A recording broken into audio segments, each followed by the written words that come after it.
بلا شبہ چھوڑنا بھی نہیں چاہیے، لیکن سوال یہ ہے کہ کیا ہم نے نبی کے دامن کو پکڑا ہے؟ کیا شراب پینے والا یہ کہہ سکتا ہے کہ وہ نبی کے دامن میں وابستہ ہے، اس کے ہاتھوں میں نبی کا دامن ہے؟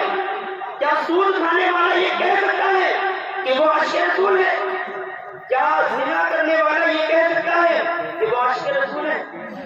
ہرگز نہیں کہہ سکتا۔ پتا چلا کہ نبی کا دامن تو ابھی ہمارے ہاتھ میں آیا ہی نہیں ہے، ہم نے نبی کے دامن کو پکڑا ہی نہیں ہے۔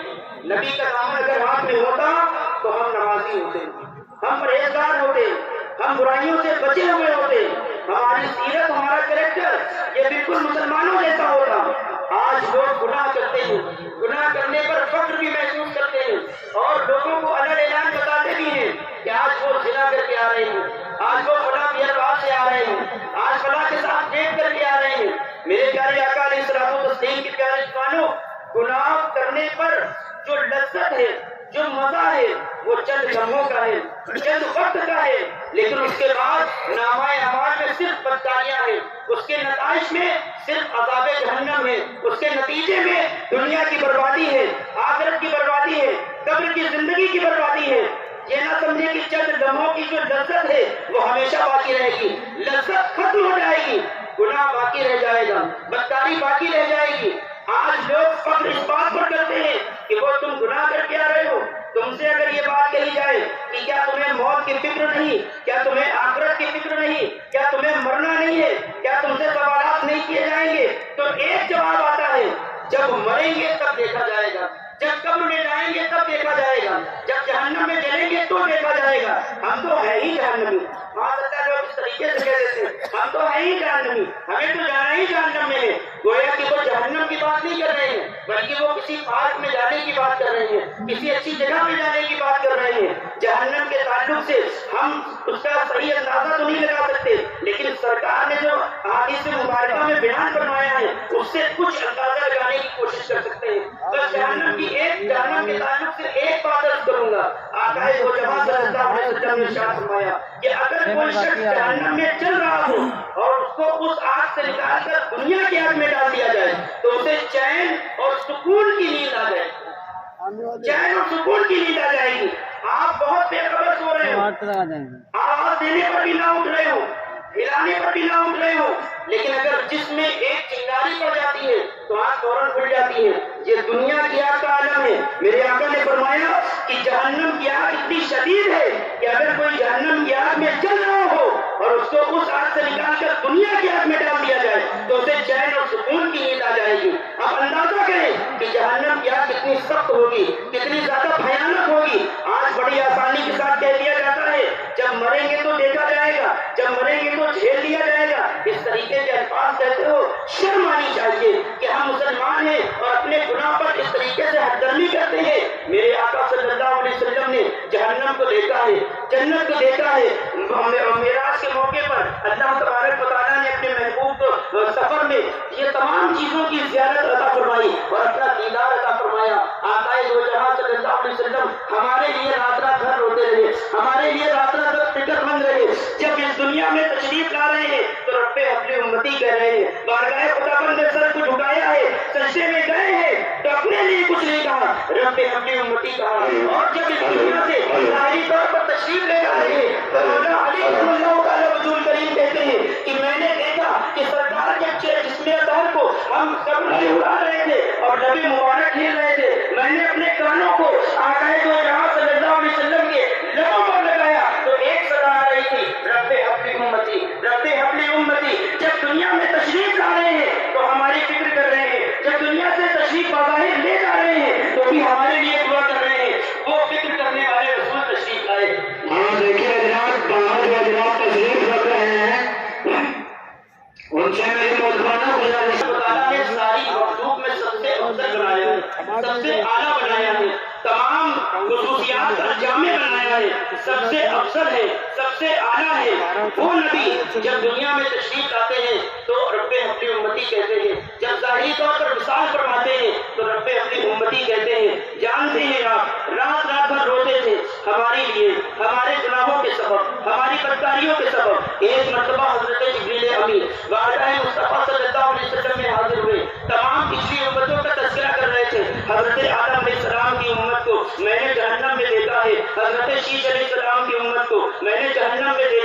حضرت داؤد علیہ السلام کی امت کو میں نے جہنم میں دیکھا ہے، حضرت موسیٰ علیہ السلام کی امت کو میں نے جہنم میں دیکھا ہے، حضرت عیسیٰ علیہ السلام کی امت کو جہنم میں دیکھا ہے۔ اتنا کہا اور ٹھہر گئے، خاموش ہو گئے۔ آقا کریم صلی اللہ علیہ وسلم نے ارشاد فرمایا، اے جبریل تم نے میری امت کے تعلق سے ذکر نہیں کیا، میری امت کا کیا حال ہے، میری امت کے تعلق سے بتاؤ۔ تو حضرت جبریل کہتے ہیں، عرض کرتے ہیں، یا رسول اللہ صلی اللہ علیہ وسلم میں نے آپ کی امت کو بھی جہنم میں دیکھا ہے۔ اتنا سننا تھا کہ آقا دو جہاں صلی اللہ علیہ وسلم کی آنکھوں سے زاروں قطار اشک جاری ہو گئے، اتنا روئے کہ فرمایا جاتا ہے کہ آپ مدینے سے باہر تشریف لے گئے، پہاڑیوں کی طرف چلے گئے، اور عالم یہ تھا کہ صحابہ بے چین ہونے لگے، اس لیے کہ صحابہ کے دل کے جو تسکین کا سامان تھا وہ نبی کریم صلی اللہ علیہ وسلم کے چہرے انور کی زیارت تھی۔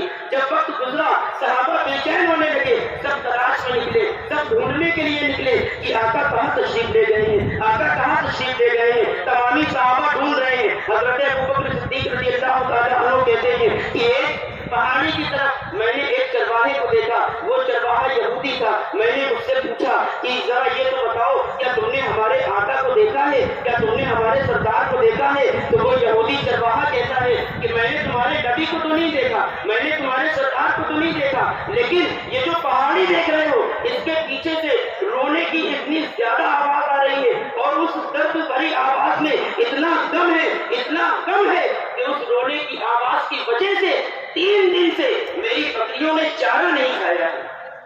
اس رونے کی آواز کی وجہ سے حضرت ابوبکر صدیق رضی اللہ تعالیٰ عنہ سمجھ گئے کہ یہ کسی اور کی آواز نہیں، یہ کسی اور کے رونے کی آواز نہیں، بلکہ میرے آقا صلی اللہ علیہ وسلم کے رونے کی آواز ہے۔ حضرت ابوبکر کہتے ہیں کہ میں اس کے بتائے ہوئے کی طرف گیا اور میں نے دیکھا کہ اللہ کے رسول صلی اللہ علیہ وسلم سجدے میں ہیں اور زاروں قطار ہو رہے ہیں، زاروں قطار ہو رہے ہیں، صرف ایک دعا کر رہے ہیں، اے اللہ میری امت کو بخش دے، اے اللہ میری امت کی مغفرت کر دے، روتے جا رہے ہیں۔ آپ کہتے ہیں کہ میری ضرورت نہ ہوئی کہ میں سرکار علیہ الصلوۃ والتسلیم کو آواز دیتا یا ان کو اٹھانے کی کوشش کرتا، اتنا زیادہ درد تھا، اتنی زیادہ تکلیف تھی رونے میں کہ اللہ اکبر۔ آپ کہتے ہیں کہ میں حضرت فاطمہ کے پاس گیا رضی اللہ تعالیٰ عنہ، ان کو سارا واقعہ بتایا اور ان کو خاتون جنت کو اپنے ساتھ لے کر کے آیا۔ حضرت خاتون جنت رضی اللہ تعالیٰ عنہ نے جب دیکھا آقا دو جہاں صلی اللہ علیہ وسلم اتنا زیادہ آہو بکا کر رہے ہیں، اتنی زیادہ گریہ بازاری کر رہے ہیں، تو حضرت خاتون جنت نے اپنے سر کو نبی کریم صلی اللہ علیہ وسلم کے قدموں میں رکھ دیا۔ ابھی قدموں پر رکھنا ہوتا ہے کہ آقا دو جہاں صلی اللہ علیہ وسلم نے اپنے سر مبارک کو اٹھایا، زاروں قطار اشک تھے، زاروں قطار رو رہے تھے۔ حضرت خاتون جنت سے ارشاد فرمایا، اے بیٹی فاطمہ تم آ گئی، سر کو اٹھانا ہوا، ورنہ آج میں اس وقت تک سر کو نہ اٹھاتا جب تک کہ میری پوری امت بخش نہ دی جاتی، میری امت کی مغفرت نہ ہو جاتی۔ وہ رسول اعظم صلی اللہ علیہ وسلم نے جو ہمارے لیے پوری ظاہری عمر میں روتے رہے، اتنی زیادہ اہو بکا کرتے رہے، آج ہمارا حال کیا ہے؟ آپ دیکھیں کہ ان کے رونے کی وجہ سے جانوروں نے کھانا چھوڑ دیا۔ یہ جانور ہے، عقل نہیں رکھتے، لیکن ہم انسان ہیں، عقل رکھتے ہیں، اسی نبی کا کلمہ پڑھتے ہیں۔ اگر جانور کھانا چھوڑ سکتا ہے تو کیا ہم گناہ کرنا نہیں چھوڑ سکتے؟ کیا ہم شراب نوشی نہیں چھوڑ سکتے؟ کیا ہم سود کھانا نہیں چھوڑ سکتے؟ کیا ہم زنا کاری نہیں چھوڑ سکتے؟ کیا ہم گالی گلوچ نہیں چھوڑ سکتے؟ کیا ہم ناچنا گانا نہیں چھوڑ سکتے؟ اگر ہم انسان ہیں اور سچے عاشق رسول ہیں تو یہ عہد کر کے اٹھنا کہ آج کے بعد اگر ان میں سے کوئی بھی فالٹ ہمارے اندر تھا، کوئی کی بھی گناہ کی عادت ہمارے اندر تھی، تو آج کے بعد سے نہیں کریں گے انشاءاللہ، اپنے گناہ سے توبہ کریں گے اور اس اللہ کو راضی کریں گے، اس نبی کریم صلی اللہ علیہ وسلم کو راضی کریں گے جنہوں نے ہمارے لیے آہو بتا کی ہے، کریا بازاری فرمائی ہے۔ میرے پیارے آقا علیہ الصلوۃ والتسلیم کے پیارے دیوانوں، اس کے رسول کی بنیاد جو ہے وہ عمل پر ہے۔ یہ ایسا ہرگز نہیں ہو سکتا کہ سرکار کے عشق کا دعویٰ بھی ہو اور سرکار کے حکم کی پیروی بھی نہ کی جائے، سرکار کے کہے ہوئے پر عمل بھی نہ کیا جائے۔ آپ اندازہ کریں، ہم میں سے بہت زیادہ تر لوگ ایسے ہوں گے جو والدین ہوں گے، جن کو والد ہونے کا شرف حاصل ہوگا، جن کے بچے ہوں گے، آپ اپنے بچوں سے بہت محبت کرتے ہیں، بہت پیار کرتے ہیں، ہر خواہش کو پورا کرتے ہیں، آپ ہر طرح سے اس کی فکر کرتے ہیں، اور وہ اولاد بھی آپ سے محبت کرتی ہے، محبت کا دعویٰ کرتی ہے کہ میرے ماں باپ بہت اچھے ہیں، میرے باپ نے سب کچھ کیا ہے، سب کچھ بنا کر کے دیا ہے، لیکن عالم یہ ہے کہ جب بھی آپ اس بات کہتے ہیں آپ کی اولاد مانتی نہیں، آپ کی اولاد اس کو کو پورا نہیں کرتی تو کیا آپ کے دل کو تکلیف نہیں ہوتی ہوگی؟ کیا آپ کے دل کو تکلیف نہیں گزرتی ہوگی؟ میری اولاد ہے، میں نے پرورش کی ہے، میں نے کھلایا ہے، میں نے بڑا کیا ہے، میری حکم کی لاپرواہی کرتی ہے، یہ میری بات کو نہیں مانتی ہے۔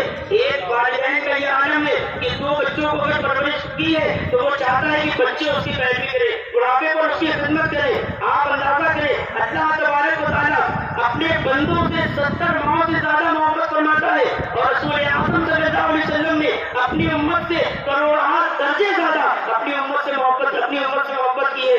آپ اندازہ کریں، نام تو ہم اللہ کا لیتے ہیں، رسول اللہ کا لیتے ہیں، لیکن اپنی زندگی کو شیطان کے مطابق گزارتے ہیں، غیر قوموں کی طرح گزارتے ہیں۔ اس پر ہمیں توجہ دینا ہوگا۔ ہاں دیکھیے حضرات، امام سے کہا جائے جب سے ہم نے قرآن سے اور صاحب قرآن سے اپنے رشتے کو کمزور کر لیا ہے، تب سے ہم لگاتار زوال کی طرف جا رہے ہیں، ذلت کی طرف جا رہے ہیں، رسوائی کی طرف جا رہے ہیں اور ظلم کا شکار ہو رہے ہیں۔ اس لیے اگر ہم اپنے آپ کو پھر سے باعزت کرنا چاہتے ہیں، دنیا اور آخرت دونوں کی کامیابی چاہتے ہیں، تو یہ جو دو سرمائے ہیں ان سے اپنے آپ کو مضبوط کر لیں، ان کے دامن سے مضبوطی سے جڑ جائیں، بالکل مضبوطی سے پکڑ لیں، اس لیے کہ یہ وہ دو سرمائے ہیں، عظیم سرمائے، جس کا جواب پوری دنیا کے پاس نہیں ہے۔ یہ وہ کتاب ہے قرآن، قرآن جیسی کتاب نہ پہلے کبھی ہوئی تھی، نہ آج ہے اور نہ صبح قیامت تک ہو سکتی ہے۔ اتنی جامع کتاب ہے کہ جس کا کوئی جواب آج تک پوری دنیا نہیں دے پائی ہے۔ کتاب تو دور کی بات ہے، قرآن کی ایک آیت کا جواب بھی کوئی نہیں لا سکا ہے۔ قرآن جیسی کوئی کتاب کیا لا سکتا ہے؟ میرے پیارے آقا علیہ الصلوۃ والتسلیم کے پیارے خوانوں، قرآن سب کے لیے ہدایت ہے، پوری انسانیت کے لیے ہدایت ہے۔ قرآن سب کی رہنمائی کے لیے آیا ہے۔ قرآن سے اپنے آپ کو مضبوط کر لے اور قرآن والا انسان بن جائے۔ صحابہ کرام کی مقدس ترین زندگیاں اٹھا کر کے دیکھیے، انہوں نے بہت کم وقت کے اندر پوری دنیا میں اسلام کو جو پھیلایا ہے، تو وہ ایک ہاتھ میں قرآن کو لے کر کے جاتے تھے، اور جو ان کی سیرت تھی وہ نبی کریم صلی اللہ علیہ وسلم کے مطابق تھی۔ لوگ قرآن کو لے کر کے سلطان میں رکھ سکتے ہیں، کپڑے میں لپیٹ کر رکھ سکتے ہیں، لیکن ساتھ میں صحابہ کی جو سیرت تھی وہ بڑی اہمیت کی حامل تھی۔ اتنے مختصر وقت کے اندر اسلام کی دولت لوگوں کو عطا کی ہے، تو اس کی صرف یہی دو وجہ تھی، قرآن اور صاحب قرآن۔ آج ہمیں ان سے جڑنا ہوگا۔ قرآن کے اندر ہم میں سے بہت زیادہ لوگ ایسے ہیں جن کو قرآن کی تلاوت نہیں آتی، جو تلاوت کچھ لوگ ایسے ہیں جو تلاوت کر لیتے ہیں لیکن صحیح سے پڑھنا نہیں آتا، اور زیادہ تر اکثریت اس بات کی ہے جو کبھی اس بات کی کوشش نہیں کرتی کہ قرآن نے ہم سے کیا کہا ہے، اللہ نے ہم سے کیا کہا ہے، اور ہمیں کس طریقے سے زندگی گزارنی ہے، اس کو جاننے کی کوشش نہیں کرتے۔ میرے پیارے آقا علیہ الصلوۃ والتسلیم کے پیارے خوانوں، رسول اعظم صلی اللہ علیہ وسلم جیسی شخصیت نہ پہلے کبھی تھی، نہ ہے اور نہ صبح قیامت تک آئے گی۔ اتنی عظیم عرفہ والا، سب سے بلند والا اللہ نے ہمارا نبی بنا کر کے بھیجا ہے، اپنا ہمارا پیغمبر بنا کر کے بھیجا ہے۔ اتنے عظیم سرمائے ہیں یہ دونوں کہ جن کے دامن سے اگر ہم مضبوطی سے جڑ جائیں اور اپنے آپ کو مضبوط کر لیں تو انشاءاللہ عز و جل آپ دیکھیں گے کہ آپ کی بھی دنیا سنورے گی اور پوری قوم مسلم کی دنیا سنورتی ہوئی نظر آئے گی۔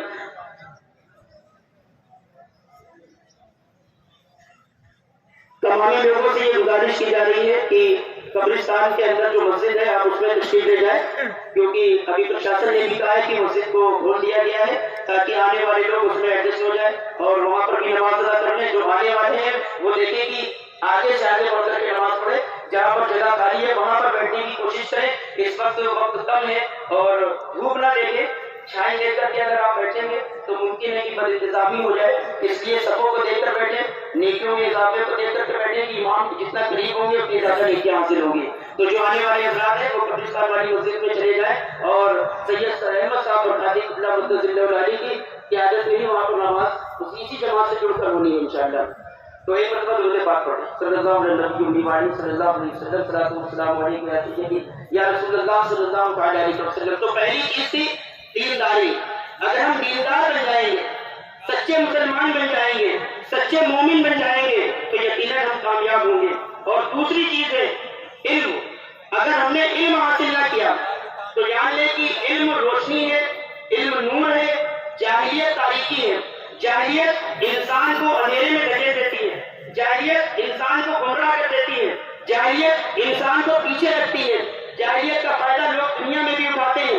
آپ کے سامنے بہت سارے کیسز ہوں گے جو علم نہیں جانتے، علم حاصل نہیں کیا، اور یہ علم جو ہے یہ دونوں یعنی دینی علم بھی اور دنیاوی علم بھی، دونوں علم ہمیں سیکھنا ہوگا۔ اور یہ بڑے افسوس کی بات ہے کہ ہم میں اکثریت اس بات کی زیادہ ہے کہ نہ تو دین کا علم ہم سیکھنا چاہتے ہیں، نہ دنیا کے علم میں آگے ہیں۔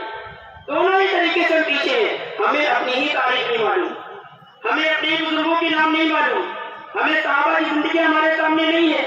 آج اگر نوجوانوں سے پوچھا جائے کہ ناچنے گانے والوں کی تاریخ بتاؤ، ان کی کتنی بیویاں ہیں، ان کے کب افیئر رہے، یہ کب نشہ کرتے ہیں، کب کیا کرتے ہیں، ساری ڈیٹیل بتا دیں گے، پکچروں کے نام بتا دیں گے، گانے بتا دیں گے، سب کچھ بتا دیں گے۔ لیکن انہی نوجوانوں سے اگر پوچھا جائے ابو بکر صدیق رضی اللہ تعالیٰ عنہ کی خلافت کا کتنا وقت تھا، ان کی تاریخ کا عالم کیا ہے، حضرت عمر فاروق اعظم نے حکومت کس طرح کی ہے، حضرت عثمان غنی مولا علی نے حکومت کس طریقے سے کی ہے، ان کی سیرت کیا ہے، ان کا کریکٹر کیا ہے، تو افسوس کی بات یہ ہے کہ ہمارا نوجوان ان سے دور ہے۔ نام تک اگر پوچھ لیا جائے تو ٹھیک سے نام بھی بتاتا ہوا نظر نہیں آتا۔ اے نوجوانوں، تم دنیا میں جس کی نقل کرو گے، جس کی طرز پر اپنی زندگی کو گزارو گے، قیامت کے دن اسی کے ساتھ تمہارا حشر کیا جائے گا۔ اگر یہ ناچنے گانے والوں کی پیروی کرتے ہوئے تم مر گئے تو قیامت کے دن انہی کے ساتھ اٹھائے جاؤ گے۔ یہ ناچنے گانے والے کیا جنت میں جائیں گے؟ اگر بغیر توبہ کیے مر جائیں تو یہ بلا شبہ جہنمی ہے، جہنم میں ٹھوک دیے جائیں گے۔ اور ان کے ایسا نہ ہو ان کی محبت کی بنیاد پر تم بھی جہنم میں جھونک دیے جاؤ۔ اس لیے اس ذات سے محبت کرو، اس ذات کو آئیڈیل بناؤ، اس ذات کو رہنما بناؤ جس کو اللہ نے آئیڈیل بنا کر کے بھیجا ہے، جس کو اللہ نے رہنما بنا کر کے بھیجا ہے۔ لقد خلقنا الانسان فی احسن تقویم، ہم نے انسان کو بہترین تقویم میں پیدا کیا ہے۔ یہ ناچنے گانے والوں کی نقل کرنے والے عجیب عجیب فیشن لے کر کے آ جاتے ہیں، سر کے بال کھڑے ہیں، سائڈ سائڈ کے بالکل گنجے ہیں۔ یہ کون سا فیشن ہے؟ اپنے بالوں کو جانوروں کی طرف پہ بنا لیا ہے۔ اگر ہیرو نے بندے بالی پہن لیے تو آج کا نوجوان بندے پہنتا ہوا نظر آتا ہے۔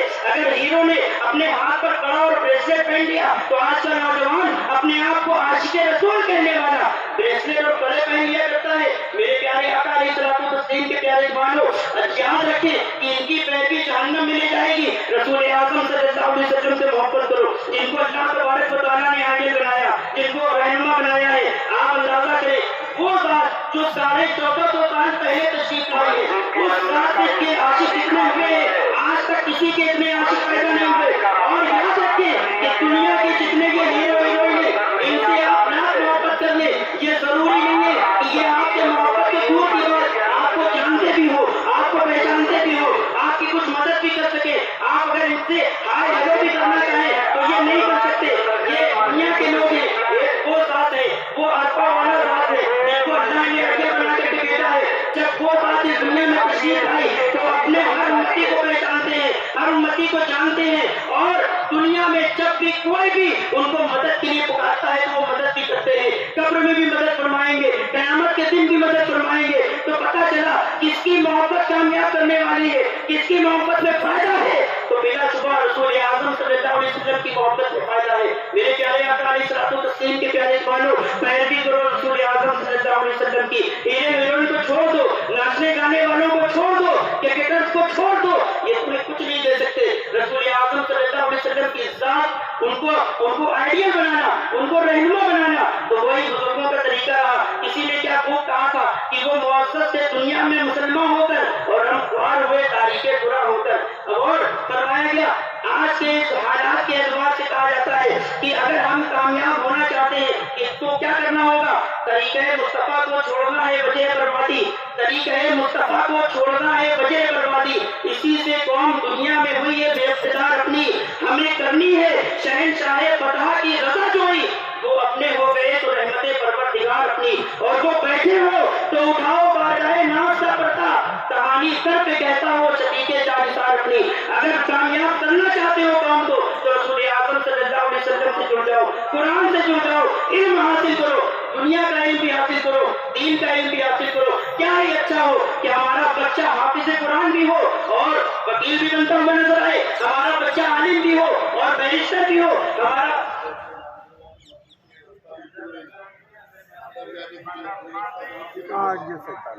صلی اللہ علیہ وسلم، صلاۃ والسلام علیک یا سیدی یا رسول اللہ صلی اللہ علیہ وسلم۔ میں یہ عرض کرنا چاہتا ہوں کہ علم دونوں حاصل کریے، دین کا علم بھی ہو، دنیا کا علم بھی ہو. آپ قرآن کو بھی جانے, حدیث کو بھی جانے, سنتوں کو بھی جانے, اور دنیاوی علم بھی آپ کے پاس ہو. آپ اچھے انجینئر بنے, آپ اچھے ڈاکٹر بنے, آپ اچھے جو ہے میکینیکل انجینئر بنے, آپ اچھے عہدے پر فائز ہو. یاد رکھے کہ علم وہ دولت ہے جو کوئی چرا نہیں سکتا, یہ کبھی رہے گا نہیں ہوتی. علم روشنی ہے, دنیا میں رہنا ہے تو علم حاصل کرنا ہوگا, اور دونوں کو با علم بنا, دونوں کو یعنی دونوں علم حاصل کریں گے تو دوسروں کے لیے بھی فائدے مند ہوگا. اور یاد رکھیں کہ اگر جاہل رہیں گے تو جاہل کو لوگ کھلونا بنا دیتے ہیں, جاہل کو لوگ پیچھے دھکیل دیتے ہیں, جاہل کی نادانی کا فائدہ اٹھاتے ہیں. تو میرے پیارے آقا علیہ الصلوۃ والتسلیم کی پیاری مانو, میں ان والدین سے کہنا چاہوں گا بڑی مؤدبانہ اور عاجزانہ طور پر کہ اپنے بچوں کو آپ پڑھائیے, اپنے بچوں کو دین کا علم بھی سکھائیے اور دنیا کا علم بھی سکھائیے. ان کو صرف یہ نہ کریں کہ ہائی اسکول ہو گیا, انٹر ہو گیا, بس پڑھائی ختم ہو گئی, نہیں, بلکہ انٹر کے بعد اصل پڑھائی شروع ہوتی ہے. انٹر کے بعد آپ ان کو اچھے کورسز کرائیں, انٹر کے بعد آپ ان کو انجینئرنگ میں ڈالیں, ڈاکٹر بنائیں, وکیل بنائیں, بیرسٹر بنائیں, IAS کی تیاری کرائیں, PCS کی تیاری کرائیں, جتنے بھی کورسز ہیں. صاحب کے ساتھی درود پاک پڑھیے صلی اللہ علیہ وآلہ صلی اللہ علیہ وسلم. السلام علیکم یا رسول اللہ صلی اللہ علیہ وسلم. تو اپنے بچوں کو آپ علم حاصل کرائیں, اور جو لوگ معاشرے کے اندر مالدار ہیں, جن کو اللہ تعالیٰ نے دولت دی ہے, وہ کچھ کام ایسے ہیں جو فضول کے ہیں, جن سے کوئی فائدہ قوم کے اندر نہیں ہوتا. ان کاموں سے پرہیز کر کے وہی رقم آپ بچوں کی تعلیم میں لگائیں. اگر آپ کے محلے میں کوئی بچہ ہے جو عقل مند ہے, ایماندار ہے, آپ اس کو پیسہ دیں, اس کی مدد کریں, اس کو کوچنگ کرائیں, اسکول کی فیس دیں, تاکہ وہ بچہ آگے بڑھ سکے. کچھ لوگ مل کر کے بھی اس کام کو کر سکتے ہیں. 10 لوگ ہیں, کچھ حصہ آپ اپنے انکم کا آپ بنائیں, عادت کی 100 روپے نکالنا ہے اگر, تو 10 لوگ مل کر کے 1000 روپے ہوا. 1000 روپے اگر آپ نے ایک بچے کو خرچ کر کیا تو آپ یاد رکھیں کہ یہ بچہ جب تعلیم حاصل کرے گا تو جب تک اس کا علم آگے بڑھتا رہے گا, لوگوں کو فائدہ پہنچائے گا, اس کا ثواب آپ کو بھی ملے گا. بہت سارے کام ایسے ہیں جو بلا وجہ کے ہیں, فضول ہیں, جن سے قوم کو کوئی فائدہ نہیں, نہ ہم کو فائدہ ہے. آج بہت سارے لوگ کہتے ہیں کہ ہمارے پاس پیسہ نہیں ہے پڑھانے کے لیے, ہم غریب ہیں, ہم کیسے پڑھائیں. تو یاد رکھیں کہ صرف پرائیویٹ اسکول موجود نہیں ہے, بلکہ سرکاری اسکول بھی موجود ہے. اگر آپ پرائیویٹ میں نہیں پڑھا سکتے ہیں تو سرکاری اسکول میں پڑھائیے. کہ ہمارے پاس پیسہ نہیں ہے, کیا آپ کے بچے کے فیوچر سے زیادہ, اس کے مستقبل سے زیادہ آپ کا نشہ ضروری ہے؟ توجہ دے اس بات پر کہ جہاں ہمارا پیسہ فالتو جا رہا ہے اس کو بند کریں, اپنے بچوں کو تعلیم یافتہ بنائیں, دین کا علم سکھائیں اور دنیا کا بھی علم سکھائیں. کیا ہی اچھا ہوگا کہ ہمارا بچہ حافظ قرآن بھی ہو, انجینئر بھی ہو, بیرسٹر بھی ہو, جج بھی ہو, عالم بھی ہو. دونوں علم کے ساتھ اگر وہ اپنے آپ کو سدھارے گا اور مستقبل کو بنائے گا تو انشاءاللہ اس کا بہت زیادہ فائدہ حاصل ہوگا. آپ سے مناسب فرمائیں.